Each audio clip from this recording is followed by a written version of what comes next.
Shalom, perkenalkan nama saya Tridelvit Sansoni, mahasiswa Universitas Pendidikan Indonesia dari jurusan Teknologi Pendidikan Angkatan 2019 dengan NIM 1904550. Pada kesempatan kali ini, saya akan membahas beberapa topik materi dari mata kuliah Seminar Pendidikan Agama Kristen untuk ujian akhir semester. Pada kesempatan kali ini, saya akan membahas beberapa topik, tepatnya ada 7 topik. Yang pertama ada kepemimpinan hamba. Yang kedua ada the right to lead, atau learning leadership through character and courage.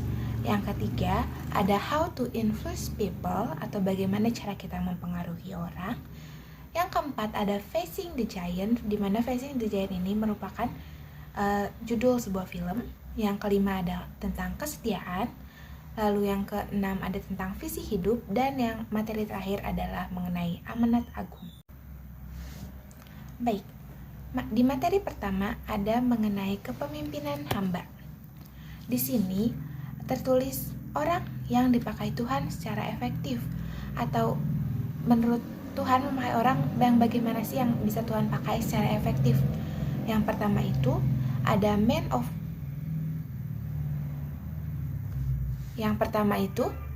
man of prayer, atau orang yang selalu berdoa, di mana Tuhan memakai orang-orang yang percaya kepadanya, yang selalu taat berdoa, karena dengan berdoa itu dapat meningkatkan kedekatan kita atau hubungan kita antara kita umatnya dan juga Tuhan, dan itu akan membuat kita menjadi orang yang dapat Tuhan pakai secara efektif. Lalu yang kedua ada man of faith, di mana artinya itu adalah seseorang yang percaya, yang memiliki iman yang teguh, karena diperlukan iman yang sangat besar dalam melayani seseorang. Kayak kita perlu iman yang kuat kepada Tuhan agar kita dapat kuat dalam pelayanan, karena dalam pelayanan gak selalu semua berjalan mulus, banyak mungkin hambatan atau rintangan yang dapat kita lalui, yang akan kita lalui. Jadi Tuhan memerlukan orang yang mempunyai iman yang kuat kepadanya. Lalu yang ketiga ada man of word, di mana itu artinya merupakan seseorang atau orang yang selalu mengandalkan firman-Nya, di mana di sini juga Tuhan berbicara kepada kita melalui firman-Nya.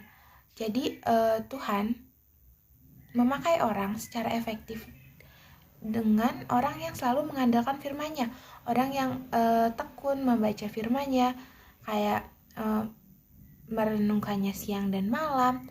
Ya, karena dari firman Tuhan itulah kita dapat lebih percaya, dapat lebih mengenal Tuhan. Lalu yang keempat ada men that are filled with Holy Spirit, di mana orang yang dipenuhi penuh dengan Roh Kudus, karena Roh Kudus di sini dapat membantu dan memimpin kita setiap langkah kita dalam kehidupan kita untuk menjadi hamba yang baik,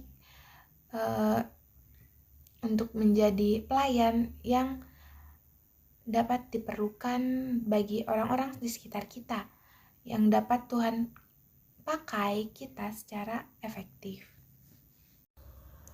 Yang selanjutnya ada kepahitan dan kebencian.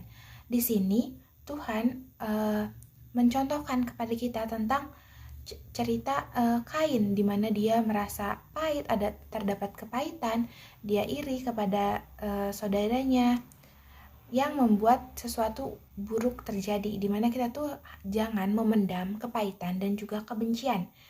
Jangan biarkan rasa marah, pahit, iri membuat kita meninggalkan Tuhan, seperti yang telah beberapa orang lakukan, karena kepahitan dan kebencian ini dapat sangat berpengaruh dalam kehidupan kita bersama Tuhan. Kita bisa aja karena kepahitan, gak jarang juga karena kepahitan dan kebencian ini orang-orang meninggalkan Tuhan gitu. Jadi kita jangan biarkan rasa marah, pahit, iri, kebencian dapat menguasai diri kita. Kita harus membuangnya jauh-jauh dan Ya, jangan memelihara rasa tersebut. Lalu yang selanjutnya ada pikiran Tuhan gitu, pikiran Yesus Kristus. Yang pertama itu ada pelayanan, di mana Tuhan datang ke sini, Tuhan datang ke dunia, memberikan contoh kepada kita untuk kita melayani orang-orang agar orang-orang dapat percaya kepadanya. Lalu yang kedua, tidak menjadi tuan atas orang lain, karena kita tuh di sini lahir sama-sama seorang manusia, teman kita juga manusia, ya kita nggak menjadi tuan gitu, kita diajarkan nggak menjadi tuan atas orang lain, melainkan Tuhan Yesus tuh ngajarin kita buat melayani orang lain gitu. Lalu yang ketiga ada menjadi contoh baik, tentunya menjadi contoh yang baik untuk orang-orang di sekitar kita. Lalu ada rendah hati, menjadi orang yang rendah hati dan jujur sangat penting dalam pelayanan kita. Lalu ada menjadi seorang anak, dimana kita tetap selalu ada waktunya kita tuh belum tahu dan perlu mencari tahu gitu. Jadi ya kita ada seorang anak yang orang lain pasti ada yang lebih tahu gitu. Terus sama sebagai yang lebih muda. Lalu menjadi yang terakhir, ini tuh maksudnya kita yang terakhir dan yang terkecil ya, ada 7 dan 8, dimana kita tuh gak mementingkan diri kita sendiri, melainkan Tuhan Yesus ngajarin buat kita selalu lebih mementingkan orang lain. Terus di sini juga tidak ada pemaksaan, kayak Tuhan Yesus gak memaksa kita gitu. Buat apa yang mau kita pilih, apa yang mau kita ambil, tapi Tuhan mau kita dapat memilih pilihan kita sesuai dengan kehendaknya.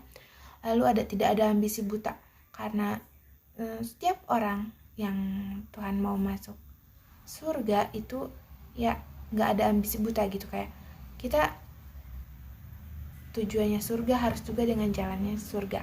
Lalu ada Tuhan membuat dirinya tanpa reputasi, dimana di sini Tuhan lahir di kandang, bukan pejabat atau apa. Tuhan ngajarin kita kalau kita tuh ya sama gitu di mata Tuhan.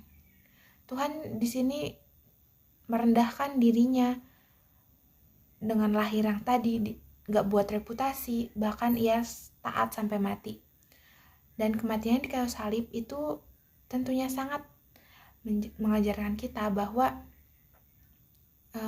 Tuhan Yesus tuh sangat sayang gitu sama muridnya, sama umatnya, dimana dia mau menebus semua dosa kita dengan darahnya. Ya, masih di topik pertama, kepemimpinan hamba. Lalu selanjutnya ada hamba yang menderita. Di sini Tuhan Yesus ngasih contoh kita di Alkitab tentang hamba yang menderita karena sesuatu yang terjadi di kehidupannya selama ia menjadi hamba, selama ia menjadi pelayan Tuhan. Tidak semuanya berjalan baik, tapi hamba-hamba tersebut yang menderita tersebut tetap percaya dan bertahan sampai akhir bersama Tuhan Yesus. Lalu yang kedua ada anjuran kedewasaan. Di sini anjuran kedewasaan yang pertama ada menerima kritik dan memilahnya dengan baik. Kita sebagai pelayan, sebagai hamba diajarkan, diminta Tuhan untuk dapat menerima kritikan. Mau kita udah istilahnya mungkin pemimpin atau bos atau apa, kita tetap harus dapat menerima kritikan. Tapi di sini semua kritikan yang masuk juga kita perlu untuk memilahnya agar kritikan yang baik dan yang membangun dapat kita terima. Lalu yang kedua itu mempercayai Tuhan adalah yang paling utama. Bukan diminta untuk gak percaya diri, tapi kita perlu percaya diri, dan yang paling kita perlukan adalah mempercayai Tuhan. Itu. Lalu ada sukacita hamba nih. Sukacita hamba di mana kita harus bersyukur dan bersukacita jika Tuhan memilih kita sebagai hamba untuk melayani sesama manusia, menjadi pelayan mungkin di gereja atau di kampus.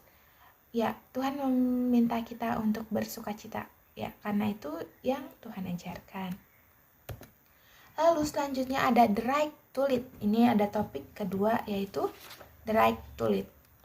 Yang pemimpin apakah yang diterima gitu oleh orang lain, pemimpin Seperti apa yang benar? Bagaimana cara memimpin yang benar? Yang pertama ada aksi. Aksi, jenis pemimpin yang ingin orang ikuti. Ini ada yang pertama, kita harus membuang ego kita, lalu jadikanlah pengikut yang baik. Jadilah pengikut yang baik dahulu.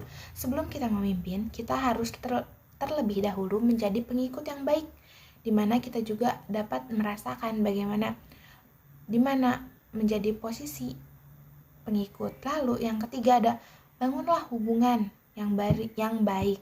Kita perlu membangun hubungan baik antara kita dan pengikut kita sebagai seorang pemimpin. Dan yang keempat ada bekerja dengan unggul. Kita harus melakukan yang terbaik yang kita bisa, do the best buat apa yang kita kerjain gitu. Lalu ada bergantung pada kedisiplinan, bukan emosi. Mungkin susah buat kita kalau kita misalnya ada sesuatu yang salah tapi kita nggak emosi atau apa, tapi kita harus bisa bergantung pada kedisiplinan yang ada, bukan mengikuti emosi kita untuk menjadi pemimpin yang baik. Lalu ada membuat nilai tambah dengan tujuan, dimana maksudnya itu dengan tujuan kita bisa memiliki nilai value yang lebih baik gitu, karena kita punya tujuan yang akan dicapai dan berikan semua kekuatan. Sebagai pemimpin bukan hanya memberi perintah, tapi juga kita harus bisa mengayomi dan memberi kekuatan semangat pada pengikut atau pada rekan kerja kita.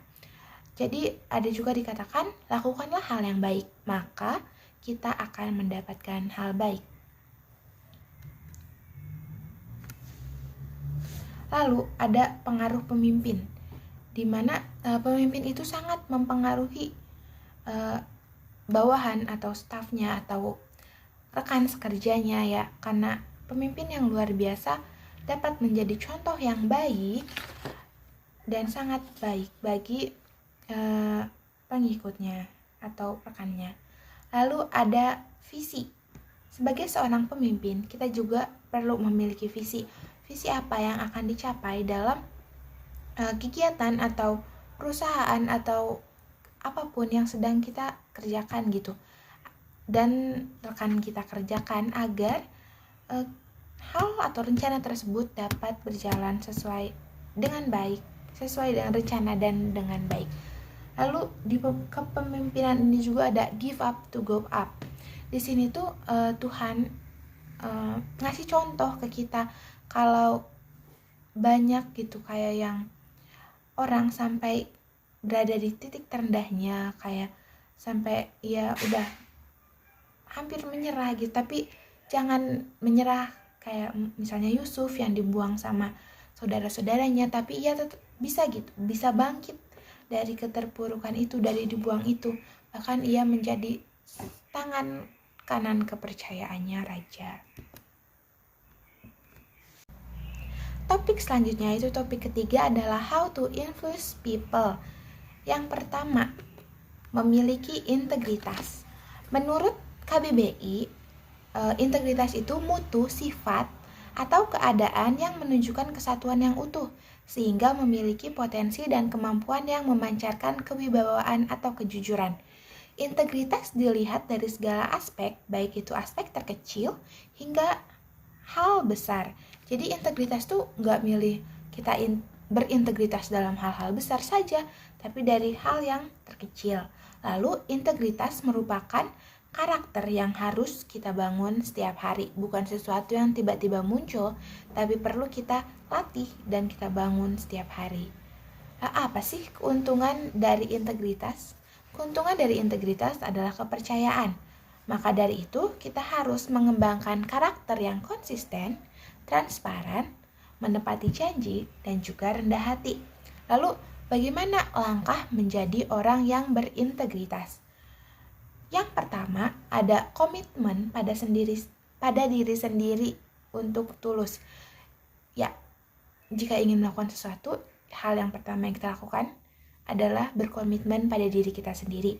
Karena kita yang akan menjalani komitmen kita, karena kita yang akan melakukan tujuan kita itu. Lalu yang kedua, putuskan sebelum kau tidak memiliki harga. Putuskan sebelumnya kau tidak memiliki harga gitu. Kayak ya sebelumnya sebenarnya kita nggak bisa, tapi kita dapat berintegritas. Lalu utamakan hal-hal kecil.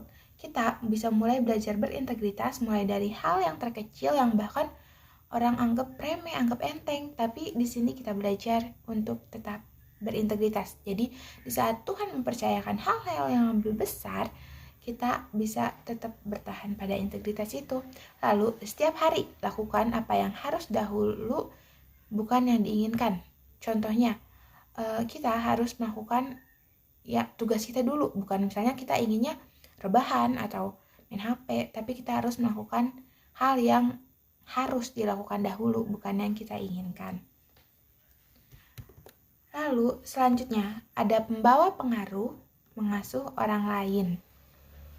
Yang harus dilakukan adalah mengasihi, hormat, rasa aman, pengakuan, dan memberi dorongan. Nah, hal yang didapat ketika kita diasuh, kita bisa mendapat ada harga diri baru yang muncul, rasa memiliki, pandangan baru, dan juga harapan. Langkah sederhana untuk menjadi seorang pengasuh tadi, yang pertama ada buat mereka komitmen satu sama lain. Jadi kita harus berkomitmen dengan anak atau seseorang yang mau kita asuh gitu. Terus kita memberikan kepercayaan, juga memberi kesempatan untuk mereka berkembang. Angkat mereka ke tempat yang lebih tinggi, beri mereka kepercayaan, beri mereka rasa kalau mereka itu bisa gitu melakukannya, bahwa mereka itu berharga. Lalu yang ketiga, ada cara membangun kepercayaan kepada orang lain. Di sini ada believe yang dari B-E-L-I, di mana B-nya itu believe in them before they success. Kita cara membangun kepercayaannya dengan cara percaya gitu kepada mereka bahkan sebelum mereka sukses. Lalu ada E-nya emphasize their strength. Ya kita harus menemukan kekuatan-kekuatan yang ada pada diri mereka yang bahkan mereka juga belum menyadarinya, atau ya kita bangun, kita buka itu kekuatannya biar mereka tahu gitu. Terus yang ketiga ada list their past success. Kita juga harus memberikan nih sebelumnya kamu bisa nih kayak gini, kamu udah berhasil melakukan ini, kayak memberikan mereka dorongan. Lalu ada I-nya instill confidence with they feel. Kayak tetap memberi kepercayaan diri walau mereka sedang gagal, tetap ya membangun, mendorong mereka. Lalu ada E lagi, ada experience some wins together, kayak pengalaman bersama-sama dalam mencapai sesuatu gitu, sesuatu yang berhasil. Lalu V ada visuals their future success. Kita menggambarkan kepada anak atau orang yang kita asuh kalau ini nanti kamu gini-gini, kamu bisa kayak gini, kamu bakal sukses di bidang ini gitu. Terus ada lagi expect a new level of living, kayak membangun level-level baru dalam kehidupan gitu, level baru dalam kehidupan. Lalu ada mendengarkan orang lain. Apa sih manfaat mendengarkan orang lain? Yang pertama, membuat lawan bicara lebih respect, membangun hubungan baik, memperluas pengetahuan, membantu mengembangkan ide atau gagasan, membangun persahabatan juga, bahkan kekeluargaan. Lalu ada membantu orang lain dan diri sendiri. Lalu ada juga nih yang biasa menjadi hambatan kita dalam mendengarkan orang lain. Yang pertama, kita mungkin terlalu banyak bicara. Ada juga karena kita kehilangan fokus, karena kita memikirkan hal lain. Bisa juga karena kondisi mental kita tidak stabil atau sedang sulit berkonsentrasi. Karena stereotip atau pandangan atau ya yang sebelumnya kita pikirkan tentang orang itu, atau bedanya pendapat. Lalu ada membangun karena kita membawa masalah pribadi kita, jadi orang lagi cerita, kita malah cerita balik gitu, padahal dia juga belum selesai cerita. Jadi itu menjadi hambatan kita dalam mendengarkan orang lain, karena kalau tadi kita itu sedang mementingkan diri kita sendiri. Lalu gimana sih saran menjadi pendengar yang baik? Sini ada beberapa saran untuk menjadi pendengar yang baik. Yang pertama itu memberi perhatian penuh kita kepada orang yang sedang kita dengarkan. Lalu ada periksa motif bicara sebelum merespon. Kayak sebenarnya kita waktu mau merespon orang itu, kita mau merespon karena kita mau menghibur dia, atau kita pengen adu nasib gitu sama dia. Kita harus periksa motif bicara kita. Lalu temukan makna dan pengertian tentang hal yang dibicarakan. Kalian gak cuma mendengarkan, tapi juga tahu gitu tentang apa yang sedang ia bicarakan gitu. Lalu ada masukan perkataan lawan bicara dalam konteks. Kita mengulang lagi yang dia katakan sehingga terlihat gitu. Kita tuh sedang memperhatikan dan fokus kepada dia. Kita harus periksa juga emosi kita, jangan kebawa emosi sendiri. Terus mendengar secara keseluruhan, tidak menjadi orang yang suka memotong pembicaraan. Ada meringkas yang dikatakan lawan bicara. Terus jadi dia udah cerita, oh jadi gini ya, gini lebih, jadi kita tahu gitu apa yang sedang ia bicarakan. Terus memberikan pertanyaan kalau kita nggak mengerti gitu tentang apa yang lagi ia bicarakan, dan menjadikan pendengar prioritas. Kalau di saat kita lagi ngobrol sama orang lain, di situ berarti prioritas kita adalah teman ngobrol kita gitu. Kita fokuskan pikiran kita, fokus kita ke dia dulu gitu. Nah, harusnya kita how to influence people juga ada mengapa gagal memahami orang lain.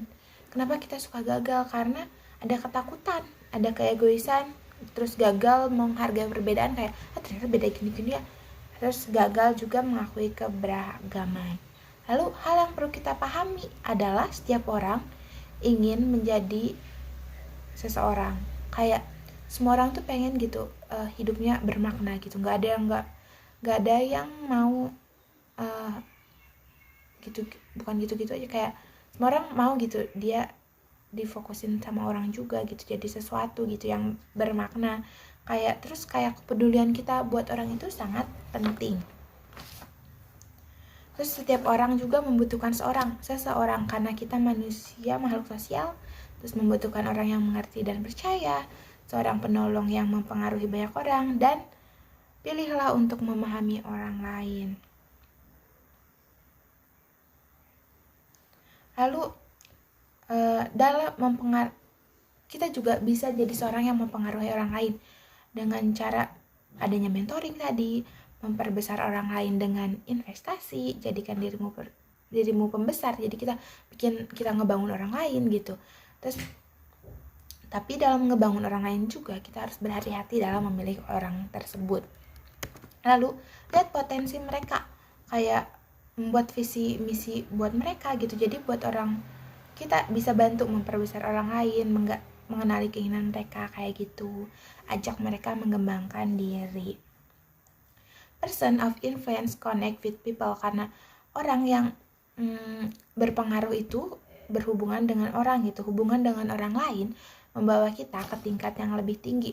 Jadi itu nggak cuman menjadi keuntungan buat orang yang kita kembangkan gitu, orang yang mau kita ajak berkembang bareng-bareng, tapi itu juga bagus gitu untuk kita. Itu person of influence and brand people ya. Lalu selanjutnya ada resume film dari Facing the Giant. Jadi di sini ada sebuah film berjudul Facing the Giant, dimana film ini sangat bagus gitu. Di situ ada seorang guru pelatih base football yang mengalami kesulitan yang sangat amat sulit dalam hidupnya. Kayak di awal film tuh bercerita kayak semuanya tuh berjalan gak baik gitu, semua berjalan gak sesuai rencananya. Mulai dari tim footballnya yang gak menang, kayak gak bisa menang gitu, gak ada perkembangan. Terus sampai bahkan masalah mobil, masalah rumah, semua kayak di situ orang bernama Gratz ini, pelatih ini, mengalami hal titik tersulit, dia terpuruk gitu ya, dimana sampai suatu ketika ia menemukan Tuhan gitu. Jadi tadi yang masalah-masalah di sini tuh kayak menjadi kayak raksasa ketakutan gitu dalam dirinya gitu kan. Kenapa ini nggak bisa beres gitu. Jadi dari semua konflik itu dia menemukan Tuhan gitu di tengah titik terendahnya. Keren yang semua ia alami, ia mencari Tuhan gitu, dan setelah menemukan hikmat dan ketenangan dari Tuhan, ia merubah filosofi dari tim footballnya, dan ia sadar bahwa hidup mereka bukan tentang diri sendiri tetapi untuk Tuhan, dan Tuhanlah yang menjadi center. Sebelum ia mencari Tuhan, dia center dalam hidupnya diri dia sendiri gitu. Dia harus menjadi pelatih football yang baik, membawa tim footballnya menang, terus mau rumah yang bagus, gaji yang besar buat dirinya sendiri. Tapi setelah ia mencari Tuhan, dia tahu kalau tujuan hidupnya itu untuk Tuhan, untuk memuliakan nama Tuhan gitu. Di situ dia juga merubah filosofi dari tim footballnya. Ayo kita main dengan baik gitu untuk Tuhan gitu, buat mereka ngalahin ketakutan mereka. Karena waktu itu tim footballnya kalau nggak masuk lagi kayak pelatihnya juga mau diganti gitu. Sekrisis itu hal yang terjadi gitu. Terus semakin banyak dari situ, semakin banyak anak di tim footballnya yang percaya dan mau mengenal Yesus lebih dalam. Anak-anak di sekolah itu bahkan berdoa bersama dan mengakui dosanya. Lalu kembali ke tim football yang akan bertanding, mereka menyerahkan pertandingan itu kepada Tuhan Yesus. Tim football berubah menjadi sangat baik, bahkan bukan hanya dalam football, tapi juga dalam berbagai aspek kehidupan mereka, termasuk pelajarannya di kelas. Jadi sebelumnya tim footballnya juga di kelas malas-malasan gitu ya, tidak their best gitu. Mereka tidak melakukan yang terbaik yang bisa mereka lakukan. Terus akhirnya tim football ini di akhir pertandingan menjadi pemenang dari yang mereka takutkan. Kayak udah berapa tahun berturut-turut lawan mereka ini tidak pernah dikalahkan gitu, dan mereka yang sebelumnya tidak pernah masuk final sampai bisa menang di kejuaraan itu, menjadi juara nasional. Nah, di situ kita bisa tahu gitu kalau yang penting dalam diri kita dari film ini, kita tuh harus mengalahkan ketakutan kita. Giant yang ada, ketakutan terbesar kita gitu, walau ada banyak masalah ya kan. Nah, di sini tuh gimana cara ngelawan, cara menaklukkannya? Kita bisa berserah kepada Tuhan, kita mencari Tuhan lebih dalam lagi, karena Tuhan sumber kedamaian, Tuhan sumber segalanya yang bisa membangun hidup kita. Lalu topik kelima ada kesetiaan. Di sini ada di Galatia 1, dari Galatia 1 sampai 10. Kayak, aku heran bahwa kamu begitu lekas berbalik daripada Dia yang oleh kasih karunia Kristus telah memanggil kamu dan mengikuti suatu Injil lain. Jadi di sini tuh dijelasin tentang ketidaksetiaan gitu, sampai Tuhan tuh heran gitu, kenapa kamu begitu gampang gitu berbalik. Nah, terus di 2 Tawarik 7 ayat 3 gitu, Tuhan mengajarkan kita untuk setia menjadi karakter Allah. Di 2 Tawarik 19 ayat 9 dia bilang, mari bertindak dengan setia. Kayak di topik kesetiaan ini sangat banyak ayat Alkitab yang membahas dan mengajarkan kita tentang setia dan kesetiaan. Tuhan tidak hanya meminta anaknya atau kita, umatnya, untuk setia, melainkan mengajarkan bahwa setia juga merupakan karakter Allah. Setia itu karakter Allah gitu. Terus kita hidup sebagai umat Kristen, sebagai umat Kristiani, kita tuh mengikuti karakter Allah karena kita juga dibentuk serupa dan segambar dengan Dia. Jadi kesetiaan itu sangat-sangat penting, baik kesetiaan pada keluarga, kesetiaan pada teman, ya, apalagi kesetiaan kepada Tuhan kita Yesus Kristus. Ya, yang selanjutnya ada mengenai visi hidup. Nah, di sini di visi hidup ada masa kehidupan manusia. Kayak sebenarnya kehidupan manusia itu singkat gak sih? Dari disebutnya itu masa kehidupan manusia kronos, mulai dari dia bayi sampai dia meninggal, kayak paling berapa puluh tahun gitu kan. Di Efesus 5 ayat 15 sampai 16 berkata, Karena itu perhatikanlah dengan seksama bagaimana kamu hidup. Janganlah seperti orang bebal, tetapi seperti orang arif, dan pergunakanlah waktu yang ada karena hari-hari ini adalah jahat. Kayak Tuhan mau kita mempergunakan waktu kita dengan baik karena ya yang ada tidak seperti orang bebal. Lalu ada di Yakobus 4 ayat 14b. Apakah arti hidupmu? Hidupmu itu sama seperti uap yang sebentar saja kelihatan lalu lenyap. Ya. Terus apa sih tujuan hidup manusia? Nah, menurut Alkitab tuh kita dirancang untuk menyenangkan Allah. Yang kedua, kita dibentuk menjadi anggota keluarga Allah. Kita diciptakan untuk menyerupai Kristus dalam sikap, melakukan hal yang diajarkan Kristus. Lalu yang keempat, kita didesain untuk melayani Allah. Kita hidup di dunia bukan untuk diri kita sendiri, melainkan Tuhan yang menjadi center, Tuhan menjadi fokus utama dalam hidup kita. Jadi kita didesain atau dibentuk, dirancang untuk melayani Allah. Dan yang kelima adalah kita dibuat untuk sebuah misi. Sebuah misi ini ya ada nanti di topik terakhir, yaitu amanat agung. Lalu sebab kepada seorang yang roh memberikan, ya ada roh yang diberikan Tuhan gitu. Ada roh di 1 Korintus 12 ayat 1 sampai 11 ya, terdapat 9 karunia. Lalu memiliki tujuan yang sama tetapi visi berbeda. Kita sebagai manusia itu punya tujuan yang sama. Mungkin tujuan kita hidup akhir bersama Tuhan Yesus di surga, tapi visi yang berbeda-beda. Nah, visi hidup yang pertama itu mengenali langkah hari demi hari menuju tujuan hidup. Kayak kita mengenali peran khusus apa yang akan dilakukan baik dalam profesi maupun pelayanan. Kita harus tahu peran apa yang kita lakukan itu gitu ya. Terus yang kedua ada dijabarkan dan dituliskan dalam bentuk statement. Ini untuk mencari visi hidup. Lalu rumusan visi merupakan pernyataan pribadi, bukan dari orang lain tapi ya dari diri kita pribadi. Lalu falsafah dan jati diri dapat tergambar dari visi. Dari visi kita bisa ngelihat sebenarnya kayak gimana sih jati diri kita, ya apa sih tujuan hidup dan visi kita gitu. Terus mengapa visi hidup penting? Mengapa ya visi hidup penting? Yang pertama, karena agar kita dalam hidup tetap fokus pada tujuan kita, tidak melenceng kemana-mana, tidak jadi kemana gitu, karena kita punya visi yang ada. Terus visi juga akan menuntun dan mengarahkan dengan mengambil keputusan yang terbaik.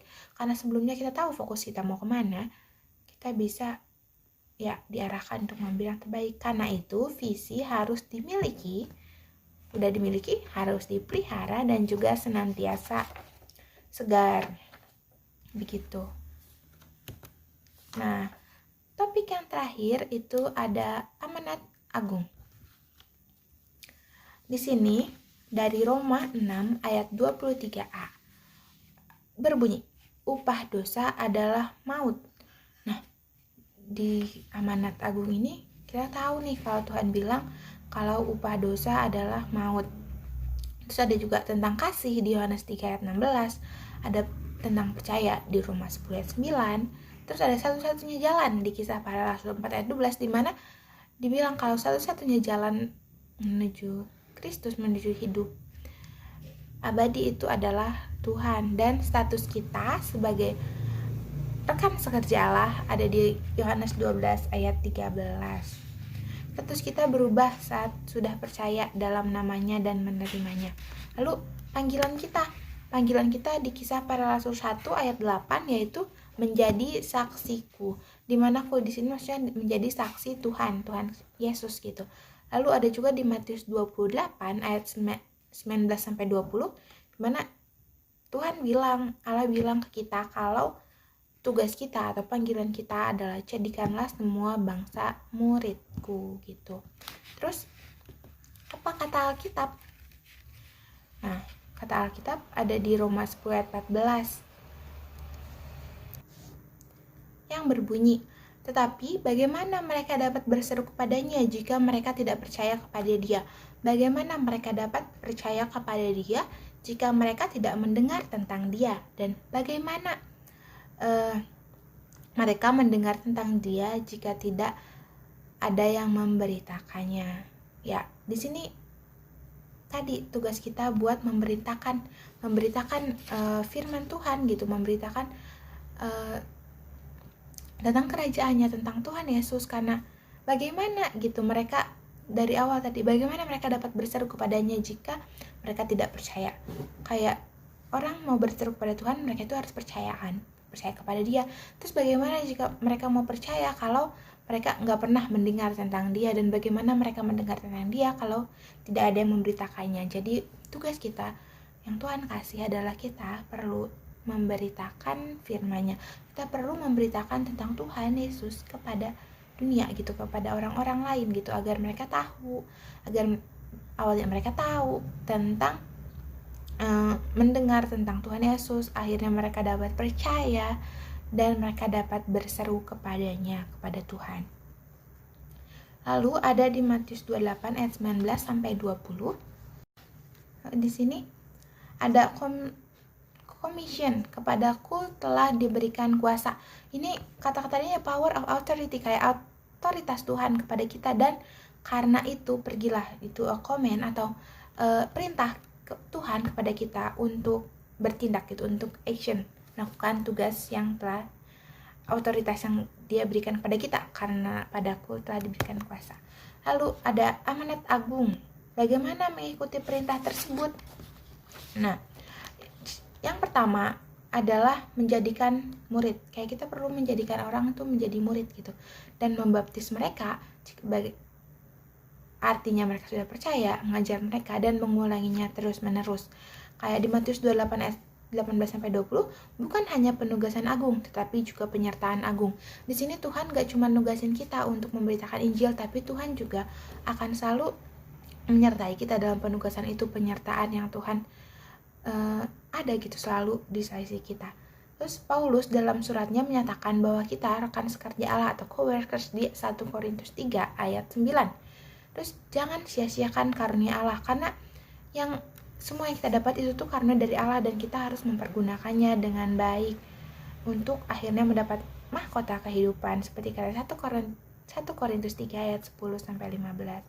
Terus karena hidup kita juga singkat gitu, jadi kita harus menjalankan amanat agung yang telah Tuhan amanatkan kepada kita, yang telah penugasan agung yang telah Tuhan berikan kepada kita. Lalu ada pribadi pengikut Yesus yang tadi ya. Terus ada teladan tokoh di sini ada Paulus, di mana perjalanan misionaris Paulus ini tidak singkat, bahkan bisa dibilang perjalanan yang sangat jauh gitu. Di sini di Filipi 3 ayat 10, Paulus ingin serupa dengan kematiannya gitu. Kayak Paulus tidak mengejar popularitas. Di sini Paulus menjalankan misionaris karena ia ingin memberitakan, ingin menjalankan tugas yang Tuhan berikan kepadanya dengan sungguh-sungguh dan baik, dan dia nggak mikir buat populer, buat terkenal di kalangan orang, tapi dia berpikir bahwa ya dia di situ buat kemuliaan Tuhan gitu, bahkan dia ingin serupa dengan kematiannya. Baik, sekian materi atau ketujuh topik yang dapat saya presentasikan. Terima kasih atas perhatiannya. Semoga semuanya sehat selalu. Tuhan Yesus memberkati. Terima kasih.